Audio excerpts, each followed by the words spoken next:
My eyes sprung open, my instincts sensing danger. I sat, throwing the blankets away from my body and pushing the remote to open the shades, simultaneously pulling in magic so I was prepared for whatever might come. But the midday light illuminated more than just the room. Garrett wasn't beside me. Lord Caelan appeared by the window on the right, his expression grim. He must have information. Garrett was gone. Not dead, though. Not dead, but somehow not in my world, which left only fairy or the demon realm. Neither scenario good. I rubbed my arms, shivering, my heart empty in a way I hadn't felt since before Garrett and I'd first shared blood over 16 years ago. Jacqueline. Caelan's face was grave, pale. I opened my mouth to respond, but couldn't speak. I've received news. Adis appeared next, then Liam. 3 Fae gods were standing in my bedroom. Any other time I might have laughed, teasing them about already being taken, thank you very much. But not today. The bedroom I shared with Garrett wasn't a fit place for this sort of discussion. In the kitchen, please. 2 minutes.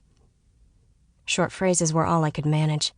I splashed water on my face, then dressed in clothes I could move easily in, adding soft boots and finally, my arcane dagger, its sheath fastened to my belt. If we were going to war, I would be ready. A moment later, I was in the kitchen standing across the table from Caelan, too wound up to sit. Tell me. A few minutes ago, a body was delivered to our ceremonial field. He was a young Fae, only 160 years old. His name was Gerald, one of Cascade's children. Caelan's voice cracked as his knuckles whitened on the chair back. I'm so sorry. He sucked in a long breath before continuing. In his satchel he carried a note from my sister Fionna, the Queen. I will translate. Brother, I hope you enjoy your gift. Your spy won't be reporting back to you about my court ever again. Another life you've wasted. Your undead ally is held prisoner. If Jacqueline wishes to take him safely home, she and her son Charles will accompany you to court. Charles will be exchanged for the vampire and will stay at court with his true father, our brother Kenneth. Charles will be housed in the royal wing and will continue his training as a magic user. You, Charles, and Jacqueline will attend me in the throne room at eventide 3 days hence. The exchange will take place there. You will encourage the cheetah to obey me in this, or the she of Cascade will lose more of its people. I do not make idle threats. The cheetah's mate will be held unharmed and released upon your arrival, no later than the appointed time. Fionna. I had no words. As my friends waited for me to find my voice, my hand went automatically to the handle of my dagger, my other hand clenching and unclenching by my side. Somehow my heart continued to beat and my lungs took in air, but nothing made sense. Lightheaded, I leaned against the wall for support.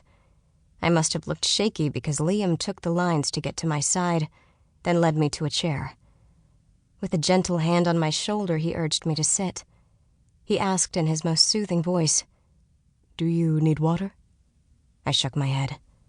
"Where's Charlie?" The microwave clock read just before noon. He spent last night at Kyle and Peter's with Jay and Grady. He should be at the movies with Aislinn and his 2 friends. I was surprised my brain worked well enough to figure that out and communicate it so clearly. "I'll have Aislinn bring them back," Liam said. "No." That was louder than I'd intended. I needed to get a grip. The Fae stared at me in shock. "He is in danger," Adis said. I shook my head and held up a hand. "He has Aislinn and no one knows where he is. First we need to make a plan." Caelan answered, his tone clipped. "There is nothing to discuss." "Really?" I bit my lip before I said more.